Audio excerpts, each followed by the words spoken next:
Mesdames et messieurs, bonsoir, bienvenue sur les antennes de Questions du Temps Télévision. C'est un privilège exceptionnel, une grâce particulière de recevoir notre sœur, la sœur Claudine Eliana, qui nous vient de Paris. C'est pour la deuxième fois que nous vous recevons sur ce plateau. Notre sœur, bienvenue sur les antennes de Questions du Temps Télévision. Bonsoir, frère Champlain. Merci pour votre invitation. Bonsoir, chers téléspectateurs de Questions de Temps TV.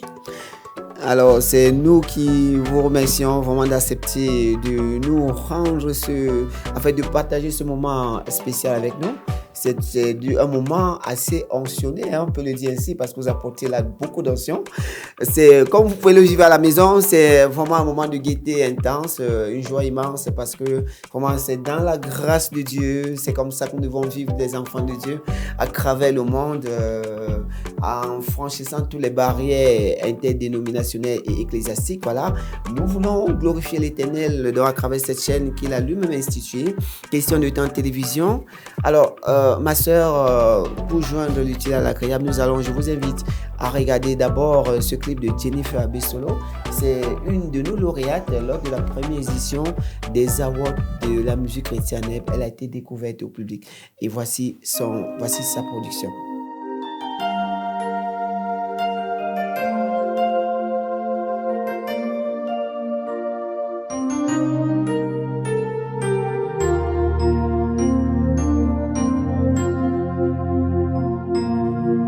Mes oreilles avaient entendu parler de toi et maintenant mes yeux ont vu la gloire de ta présence. Me voici devant ta face, je n'ai que toi comme tu l'as fait dans la Bible, agis encore. Abba, je crie. Merci, chers téléspectateurs. Vous avez regardé Jennifer Abessolo à la maison et dans vos bureaux, sur vos smartphones, avec nous au même moment, accompagnée de la sœur Claudine. La sœur Claudine Eliana est là au Cameroun pour deux événements. Vous avez parlé en off. Deux événements majeurs. Nous allons peut-être parler des awards de la musique chrétienne aussi, mais nous parlerons d'ores et déjà et avant tout de la méga campagne. Vous êtes au Cameroun pour une mission spéciale, une campagne d'évangélisation instituée par le Seigneur. Vous êtes dans le champ de mission. Alors, Claudine, parlez-nous de cette campagne. Alors, je suis la sœur Claudine Eliana. Je viens de l'église évangélique protestante en France, l'église de Phare, où je suis diaconèse. Donc, le Seigneur m'a mis à cœur de revenir au Cameroun pour annoncer l'évangile et proclamer au peuple camerounais, à la nation camerounaise, le salut en Jésus-Christ. Il m'a envoyé principalement prêcher la repentance et le salut en Jésus-Christ. Et pour cela, le Seigneur m'a donné un verset biblique. Voilà, pour soutenir sa parole. Et c'est dans le livre de Actes des Apôtres, le chapitre 4, le verset 11 à 12. Et la parole nous dit ceci: Jésus est la pierre rejetée par vous qui bâtissez et qui est devenue la principale de l'angle. Il n'y a de salut en aucun autre, car il n'y a sous le ciel aucun autre nom qui ait été donné parmi les hommes par lequel nous devrions être sauvés. Oui, vraiment, le Seigneur Jésus aime la population camerounaise, il aime la nation camerounaise, il aime ce peuple et il ne veut pas qu'un seul périsse sans le connaître. Et lorsque le Seigneur m'a confié cette tâche, il m'a dit: va, je t'envoie annoncer donc à ce peuple la repentance et le salut par le seul nom de Jésus-Christ. Et je n'ai pas une seule fois hésité, j'ai répondu à cet appel et voilà pourquoi je suis venue au Cameroun. Alors, nous estimons que cette campagne a été marquée par des actions fortes, des moments d'impactation assez nombreux. Alors, dites-nous, est-ce que vous pouvez nous raconter comme ça, dans le déroulé de cette campagne, ce que vous avez effectivement vu Vous êtes venu, vous avez marqué les esprits, vous avez impacté le peuple de Dieu. Qu'est-ce qui s'est concrètement passé pour ceux qui n'étaient pas là? Alors, cette campagne, je tiens à souligner que cette campagne a été soutenue par la Congrégation baptiste, le ministère international de la grâce et des miracles, conduit par l'apôtre Benjamin. Et lors de cette campagne, nous sommes sortis dans les rues avec une équipe qui a été mis en place au préalable.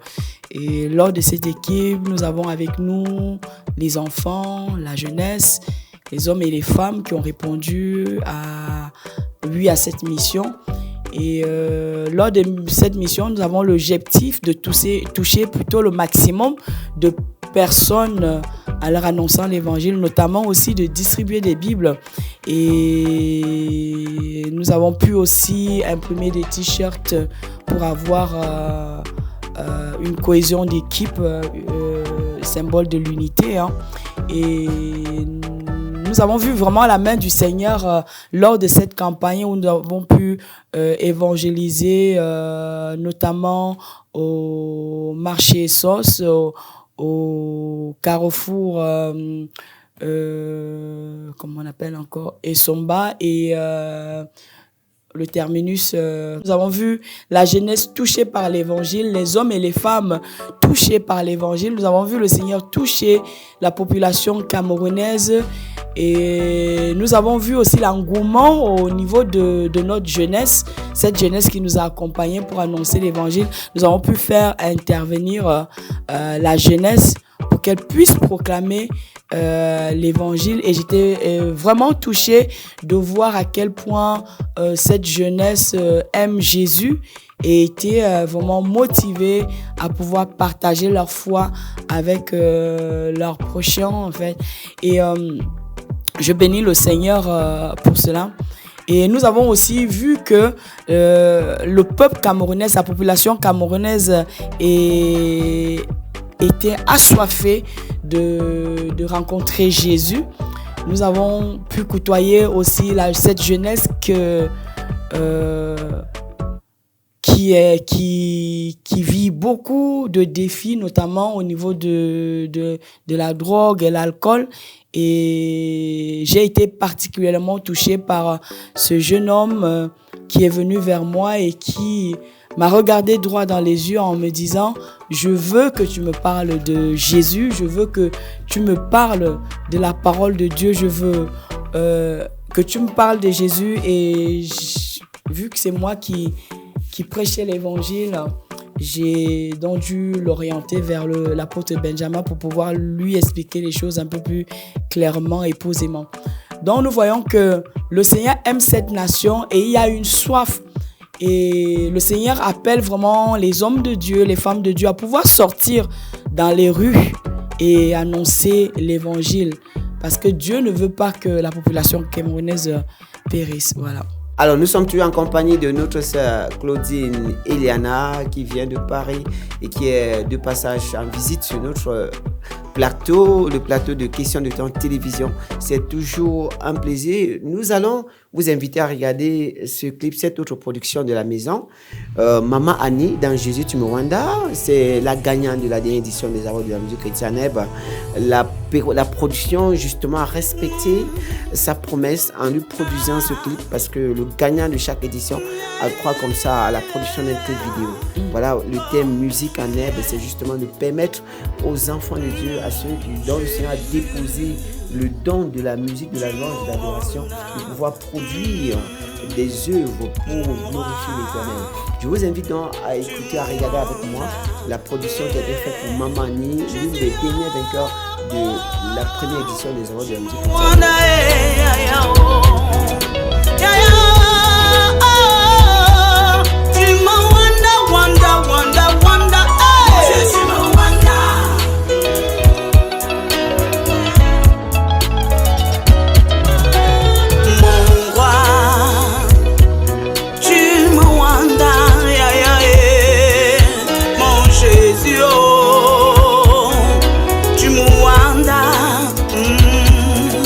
Jésus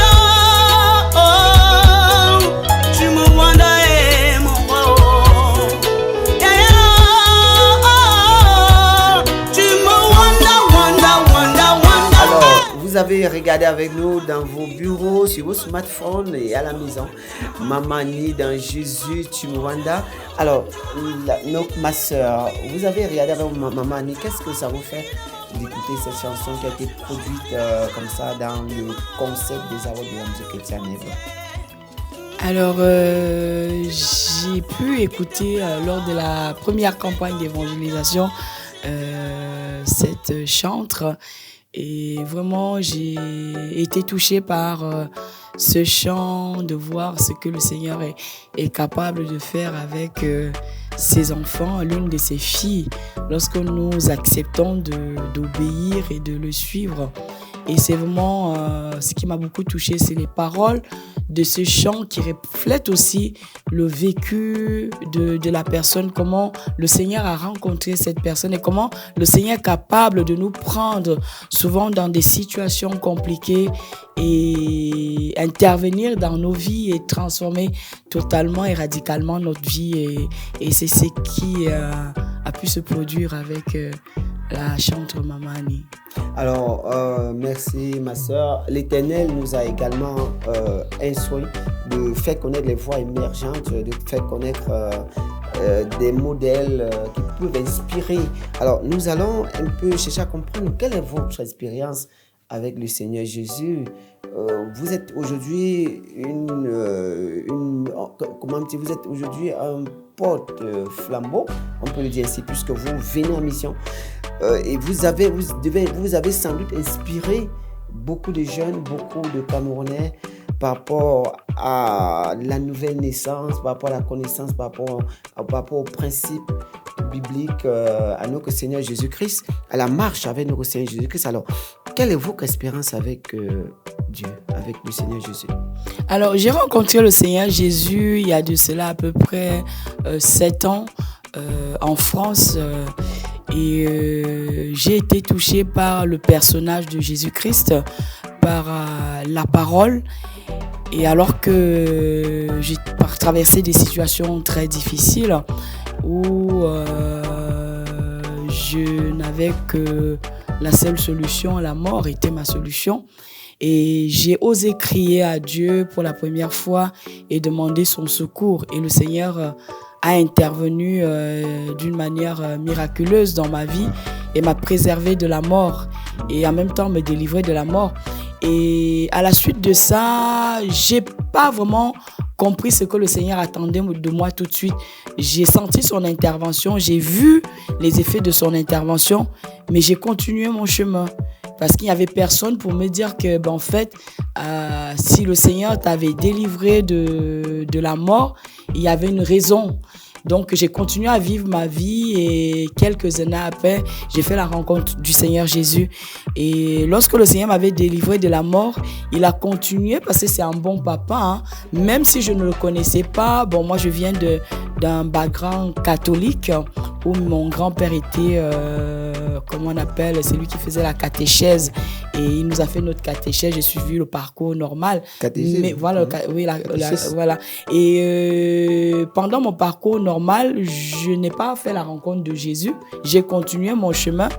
Et lorsque le Seigneur m'a délivré de la mort, j'ai continué encore mon chemin j'ai pas fait la rencontre tout de suite. Et c'est par la suite que le Seigneur a commencé à mettre des choses en œuvre pour que je puisse le rencontrer véritablement, pour que je puisse naître de nouveau. Et lorsque je suis née de nouveau, je suis tombée radicalement amoureuse de Jésus. Je dis que ma conversion a été radicale. Je suis tombée amoureuse de Jésus et je lui ai donné mon cœur et je me suis attachée à lui. Et j'ai vu le Seigneur commencer à me bâtir, à m'équiper et notamment à commencer à m'utiliser dans sa maison, dans mon église locale. Et il y avait déjà cet amour pour les âmes que le Seigneur avait sémé dès vraiment ma nouvelle naissance dans le cœur. Et ça se traduisait par le fait que lorsque plus certaines personnes viennent à Jésus, cherchent principalement les miracles, les signes, les prodiges, courir après des prophètes, avoir des prophéties. Mais moi, c'était le contraire. Le Seigneur venait vraiment me rencontrer tous les soirs et il me demandait une seule chose: lis la Bible. Et c'était extraordinaire. C'était comme un maître qui venait s'asseoir à côté de toi et qui me disait « lis ta Bible ». Et je lisais ma Bible. Et quand il me disait ça, je pensais que c'était une question d'un chapitre, 2 chapitres. Et je lisais ma Bible, plusieurs chapitres. Et quand je voulais refermer la Bible, il me disait « continue ». Et je lisais ma Bible jusqu'à être épuisée. Et ça a duré comme ça pendant plusieurs semaines, voire même plusieurs mois, jusqu'à ce que ça devienne un automatisme.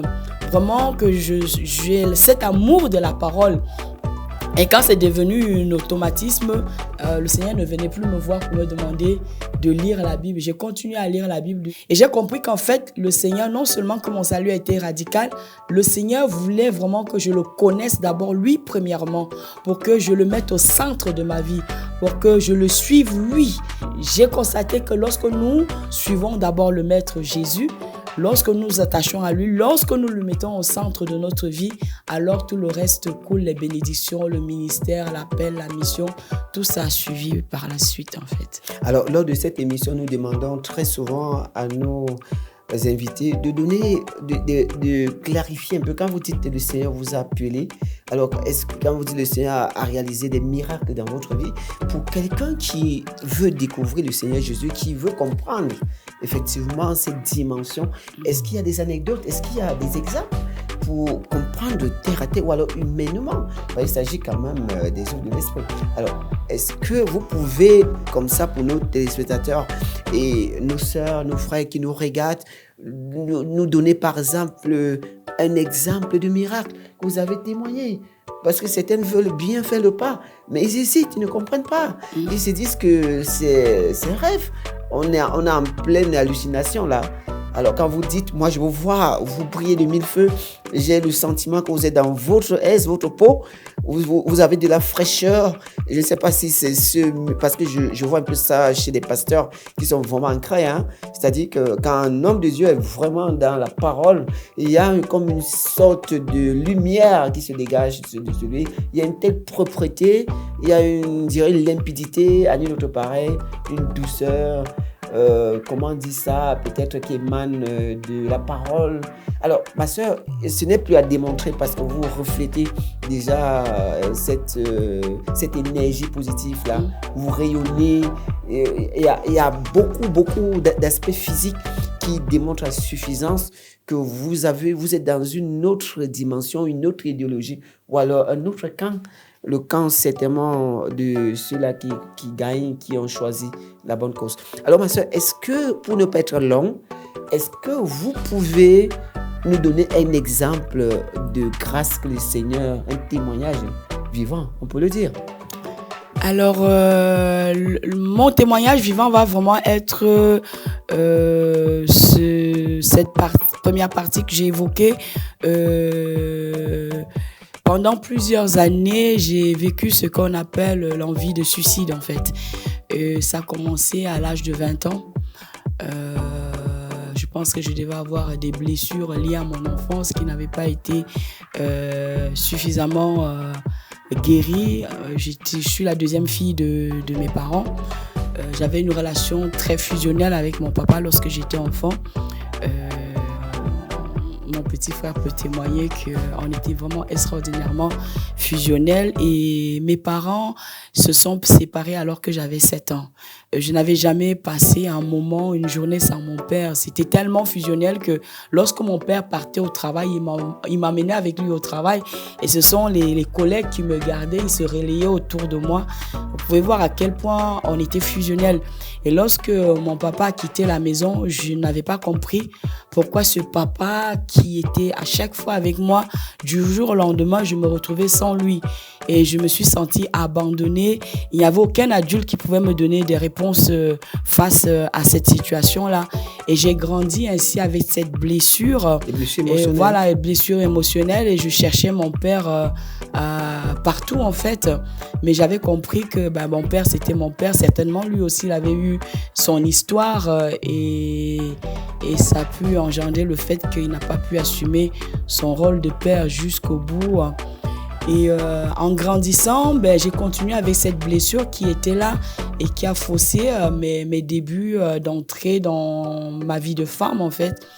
Et Et cette souffrance a créé en moi une souffrance intérieure où je ne trouvais pas la raison de continuer à vivre sur la terre. J'ai développé ce qu'on appelle dans le jargon chrétien l'esprit de suicide qui m'avait envahi. Donc, comme je dis souvent, j'avais un abonnement avec la mort. C'est moi qui allais la chercher, c'est pas elle qui venait vers moi. Donc, j'ai dû faire plusieurs tentatives de suicide lors de ma vie de femme, ma jeunesse. Et à chaque fois, je me suis réveillée à l'hôpital. Je ne savais pas comment je me retrouvais là, réveillée. Et ça a duré comme ça jusqu'à il y a à peu près plus de 7 ans, enfin à peu près 7 ans en arrière, où j'ai refait la rencontre du Seigneur alors que je venais de vivre une autre déception et j'ai recommencé le seul processus que je connaissais, donc aller chercher la mort. J'avais préparé mes médicaments et mon verre d'eau. Et pour la première fois de ma vie, j'ai osé lever les yeux au ciel et j'ai crié à Dieu. J'ai dit, Seigneur, ça fait des années que j'ai envie de mourir et à chaque fois, je me loupe parce que les médecins me sauvent, me ramènent à la vie. Et cette fois-ci, j'ai pas envie de me louper. Alors, j'avais quand même lu la Bible vu que mon grand-père était catholique et m'avait enseigné la catéchèse. Donc, j'ai dit au Seigneur, je vais utiliser les termes. J'ai dit, Seigneur, j'ai lu dans la Bible que quand ça n'allait pas, tu pouvais tuer sur place, notamment quand on parle de Sodome et Gomorrhe et la ville de Noé. Donc, je savais que Dieu avait la capacité d'exterminer s'il le voulait. Et donc, j'ai dit, Seigneur, moi, je veux mourir et je veux que tu me tues là sur place parce que j'ai peur une nouvelle fois de me rater et de me retrouver encore en vie. Et j'ai fait cette prière, c'est pas une prière qui est correcte. Le Seigneur ne m'a pas répondu. Et j'ai réitéré une deuxième fois. J'ai dit, Seigneur, si tu penses que c'est comme ça que je voyais ma vie, ma chaîne de vie vaut quelque chose pour toi, si tu peux faire quelque chose avec cette chaîne de vie, alors Seigneur, sauve-moi. Regarde à l'intérieur de moi, tu vois que je n'ai pas envie de mourir. Mais c'est la souffrance qu'il y a à l'intérieur de moi qui me pousse à rechercher la mort. Alors après avoir fait cette prière, c'était la troisième prière que j'avais fait. Et là, le Seigneur, par une voie miraculeuse, je me suis retrouvée à prendre le verre d'eau à jeter, à le jeter et à prendre des médicaments à jeter. Et jusqu'aujourd'hui, je n'ai plus jamais eu envie de mourir et de me suicider en fait. Et par la suite, j'ai vu que le Seigneur, bien que je ne le connaissais pas, a commencé à mettre des circonstances, des événements, des rencontres qui ont fait que je puisse rencontrer notamment un pasteur chrétien, le pasteur Aloïs de l'Église de Dieu à La Rochelle, à Paris, en France, qui a pu me prêcher l'évangile, non pas avec des mots, mais avec des œuvres, des actes. Voilà, je me suis retrouvée avec sa famille et je me suis vraiment sentie comme si mon Père Céleste était là devant moi et lui, il connaissait ma vie, mais dans le règne de l'Esprit, il me demandait, ma fille, qu'est-ce qu'on fait maintenant? Et c'est à partir de ce moment-là que j'ai pris la décision vraiment de donner ma vie à Jésus, de quitter le monde, de tout abandonner jusqu'à aujourd'hui. Donc vraiment, le premier miracle que j'ai vécu, c'est vraiment moi-même qui suis là devant vous, c'est-à-dire délivré de l'esprit de mort, quoi. Alors, qu'est-ce que vous conseillez par rapport à ce témoignage poignant, émouvant? Qu'est-ce que vous pouvez donc conseiller à nos sœurs, nos frères qui sont parfois dans des complexités, dans des contraintes, dans des difficultés inexplicables parfois qui dépassent l'entendement humain? Qu'est-ce que vous pouvez donc leur dire? Quel conseil, vu que vous avez une expérience avec le Seigneur? Je voudrais pas seulement parler à mes frères chrétiens ou à mes sœurs chrétiennes ou aux mamans chrétiennes ou aux papas chrétiens. Je voudrais parler même aux païens en fait, ou aux familles païennes. Lorsque vous vivez des situations difficiles, ça peut être comme moi où on a vécu des blessures dans l'enfance et on a recherché l'amour d'un parent. Beaucoup d'enfants sont abandonnés, notamment lors des divorces. Beaucoup d'enfants vivent des situations difficiles dans leur famille. Lorsque nous traversons des situations difficiles où nous avons autour de nous un enfant ou un jeune qui traverse des situations difficiles, nous pouvons vraiment compter sur le Seigneur. Nous pouvons faire appel à Dieu et souvent ce sont des situations où les médecins n'ont plus de solution, notamment lorsqu'on parle d'un esprit de suicide. Souvent on donne des antidépresseurs aux personnes. Moi, ça n'a jamais fonctionné sur moi. Au contraire, quand on me donnait, ça empirait ma situation, dont les médecins ont dit on laisse, c'est pas la solution, mais Jésus seul était la solution en fait. Amen, donc amen. je veux exhorter, Amen. que ce soit les païens ou les chrétiens.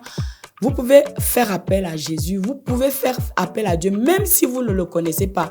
Essayez, vous avez peut-être essayé les médecins, vous avez peut-être essayé toutes sortes de choses, mais osez crier à Dieu, osez demander le secours de Dieu et vous allez voir que Jésus est la solution même lorsque les médecins ne peuvent plus. Voilà, même lorsque les médecins n'ont plus de solution, lorsque nous crions à Dieu, Dieu est capable de changer la situation. Je dis souvent que les médecins soignent, mais c'est Dieu qui guérit. Dans mon cas personnel, j'ai eu à côtoyer les médecins, notamment lorsque j'ai fait ces tentatives, c'était avec des médicaments qui m'ont fait des lavages d'estomac de nombreuses fois. Mais ils n'ont pas pu me délivrer de l'esprit même qui était derrière l'esprit de suicide. Parce que toute maladie n'est pas d'origine naturelle. Il y a des maladies qui sont des possessions, qui sont des blessures émotionnelles que les médicaments ne peuvent pas soigner et traiter. Donc, face à de telles situations, il n'y a que Dieu qui peut véritablement intervenir dans la vie de la personne. Donc, j'exhorte mes frères et sœurs en Christ, j'exhorte les païens d'oser crier à Dieu et de rechercher le secours auprès de Dieu. Et si vous criez à Jésus, vous allez voir qu'il est capable de changer cette situation parfois qui perdure depuis des années et dont les médecins ont dit c'est fini, c'est terminé. Peut-être ça peut être une maladie sur le corps où on dit ramenez votre enfant à la maison, allez tout simplement attendre, si je peux me permettre, la mort.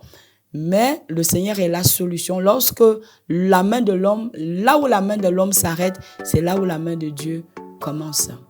Merci, notre sœur. Vous êtes toujours sur Rayon de Foi.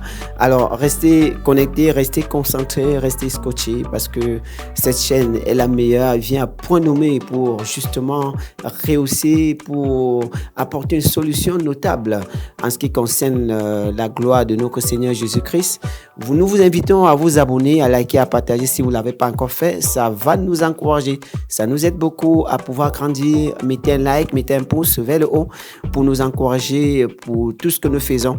Alors, notre sœur, nous allons certainement clôturer c'est un chrétien, mais nous voulons parler un peu de votre participation aux Awards de la musique chrétienne. Nous vous invitons déjà à regarder quelques séquences de votre participation. Nous avons sélectionné pour vous un morceau choisi de quelques actions. Nous avons la caméra, nos caméramans vous ont suivi pendant les Awards de la musique chrétienne. Vos réactions, tout ce que vous avez eu à faire. Regardons d'abord et puis nous revenons sur le plateau.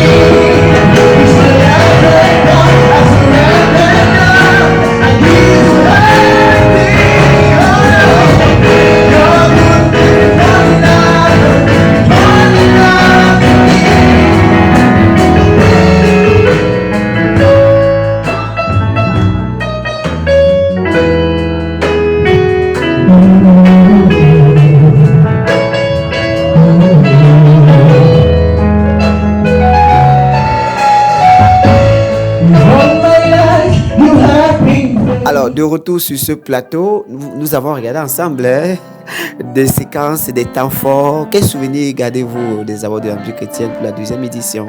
Je garde un souvenir extraordinaire This Awards de la musique chrétienne en herbe, la 2e édition. Nous avons passé un moment extraordinaire, un moment béni. Nous avons vu que le niveau de nos candidats, leur progression, nous avons suivi leur progression et nous avons vu vraiment le travail qu'ont accompli les jurys pendant tous ces temps de sélection jusqu'à les amener à la finale. Le niveau était vraiment élevé. Voilà, et la jeunesse camerounaise a répondu présente. Et moi, je garde un bon souvenir et je conseille à tous ceux qui m'écoutent de faire partie de cette merveilleuse aventure. Nous avons vu aussi le merveilleux travail de notre cher producteur de la chaîne, votre patience, votre persévérance, mais aussi votre engagement auprès du Seigneur, de ce que vous avez fait. Vous avez entendu la voix du Seigneur et vous avez obéi et c'était vraiment un moment extraordinaire et j'ai été très honorée de faire partie de cette aventure en tant que marraine et je bénis le Seigneur pour cela. Amen. Alors, nous allons peut-être clôturer avec quelques messages pour votre communauté en France, d'où vous venez, quelques remerciements, quelques coucou à quelques personnes. Je suppose votre leader, par exemple, ils sont en train de regarder cette émission. Alors, je tiens premièrement à remercier mon église locale, l'église évangélique Le Phare de Rochefort, en France, notamment mon pasteur, le pasteur Tim et sa merveilleuse épouse Nadine, ainsi que tous nos anciens, les membres qui m'ont fait confiance, qui ont fait confiance à Dieu et m'ont envoyé officiellement en mission pour cette campagne d'évangélisation. Je voudrais aussi remercier l'église baptiste camerounaise avec le ministre Benjamin qui ont bien voulu porter à bout de bras cette mission avec moi, notamment avec tous les membres de l'église qui ont répondu à l'appel, ouais. Voilà, la méga campagne. Ouais, tout à fait. Et je voudrais aussi remercier mon petit frère qui m'a vraiment beaucoup soutenu, ses enfants qui ont participé à cette méga campagne. Et aussi à Question de Temps TV, mon frère, on est frères, hein, Champlain, on se connaît maintenant, voilà. Et vraiment pour votre confiance, pour cette terre qui est une terre fertile, une terre accueillante, une terre où le Seigneur s'exprime, faire tout sous le regard de Dieu, traiter tous les sujets sous le regard de Dieu. Amen, et je bénis vraiment pour cette chaîne chrétienne. Et je crois que le Seigneur a encore de grandes choses à faire avec vous, avec cette chaîne, et que l'avenir est radieux. Alors, vous êtes toujours sur Question de Temps TV. Nous sommes toujours accompagnés de notre sœur Claudine Eliana, qui vient de Paris. C'est toujours vraiment avec beaucoup de bonheur, beaucoup de plaisir et un temps exceptionnellement merveilleux. Vraiment, cette ambiance chaude, cette lumière intense. Ma sœur, vous rayonnez de joie. Vous êtes belle. Merci. Dans le Seigneur, c'est toujours net. Hein? Dieu est dans les détails aussi. Alors, ma sœur, avant de clôturer cette émission, peut-être une prière pour la chaîne et pour ces internautes, ces téléspectateurs à travers le monde. Merci.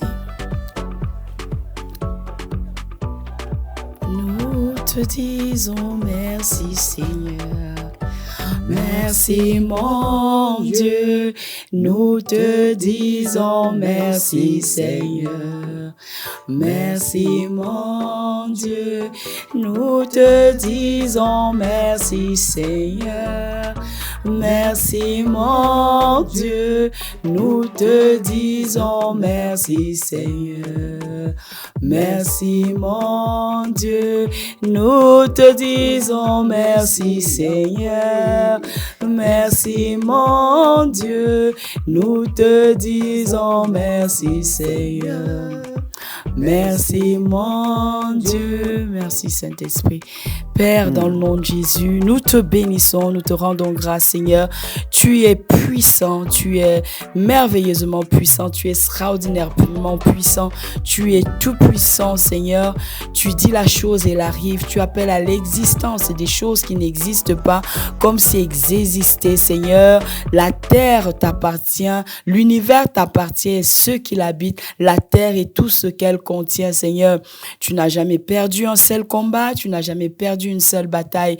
Père, je veux te bénir en ce jour pour cette chaîne de télévision Question de Temps TV. Je veux te bénir pour ton serviteur, le frère Champlain, papa, le producteur de cette chaîne, Seigneur. Merci, Seigneur, pour cette chaîne de télévision. Merci, Seigneur, de ce que tout est créé selon le regard de Dieu. Merci pour la vision que tu as donnée à ton serviteur. Merci pour cette chaîne et toute l'équipe qui travaille au sein de cette chaîne de télévision. Je te rends grâce pour toutes les émissions qui ont déjà été tournées sur cette chaîne, pour tous les auditeurs qui sont déjà, les intervenants qui sont déjà passés, Seigneur, à cette chaîne. Papa, je te recommande cette chaîne, je te recommande ton serviteur. Je prie que tu étendes ta main, Seigneur, que tu bénisses cette chaîne, que tu bénisses ton serviteur, Seigneur, que tu bénisses, Seigneur, toutes les émissions qui passeront encore sur cette chaîne. Seigneur, je prie que cette chaîne soit une terre fertile, une terre d'évangile, une terre d'évangélisation.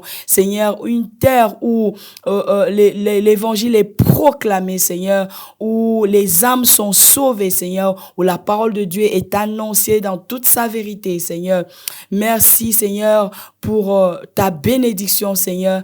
Merci, Seigneur, pour tous tes serviteurs qui passeront encore, Seigneur, sur ce plateau, Seigneur. Merci pour les émissions de qualité qui seront diffusées sur ce plateau, qui seront enregistrées, Père. Que tout soit pour ta gloire, Seigneur. Je prie pour une fraîche onction sur ton serviteur, sur tous les téléspectateurs, les auditeurs, Seigneur. Seigneur, une fraîche onction sur chaque ministre de Dieu qui passera, Seigneur, sur chaque chantre qui passera, Seigneur, au sein de cette chaîne de télévision. Père, je prie pour un vrai baptême du Saint-Esprit, Seigneur, sur ton peuple, sur tous ceux qui nous écoutent, Seigneur. Je prie que chaque personne qui écoute les émissions provenant de cette chaîne, Seigneur, qui traverse une situation difficile, qui traverse des problèmes, des soucis, Seigneur, que tu puisses lui apporter des solutions, Seigneur, qu'il puisse y avoir au travers des différentes émissions, des délivrances, des guérisons, que les âmes trouvent le salut, Seigneur, que des familles en difficulté soient restaurées, qu'il y ait des réconciliations au sein des foyers, au sein des couples, Seigneur, que les enfants qui se sont égarés puissent retrouver le chemin, Seigneur, que les parents puissent élever leurs enfants selon la parole de Dieu et que devenant adultes, ils ne puissent pas s'en détourner. Seigneur, merci, Papa, pour ta parole est la vérité, Seigneur. Merci pour ton amour infini. Je prie, Seigneur, que tu puisses susciter aussi des partenaires, des collaborateurs de qualité, des personnes distinguées, Seigneur, pour pouvoir porter la vision que tu as donnée à ton serviteur, Seigneur, la vision de cette chaîne, et que l'évangile soit proclamé, soit entendu, soit annoncé au travers de cette chaîne en Judée, en Samarie, à Jérusalem, jusqu'aux extrémités de la terre, et que la multitude soit sauvée dans le nom de Jésus. Vraiment, Seigneur, je fais l'aspersion du sang de Jésus sur cette chaîne et sur tous ceux qui travaillent. Oui, Seigneur, la moisson est grande, mais il y a peu d'ouvriers. Seigneur, je prie que tu envoies les ouvriers, Seigneur, dans ta moisson, Saint-Esprit, dans le nom puissant de Jésus, et que plusieurs soient sauvés, Seigneur, que tu convaincs de péché, de justice et de jugement, Seigneur, au travers de ce canal béni, dans le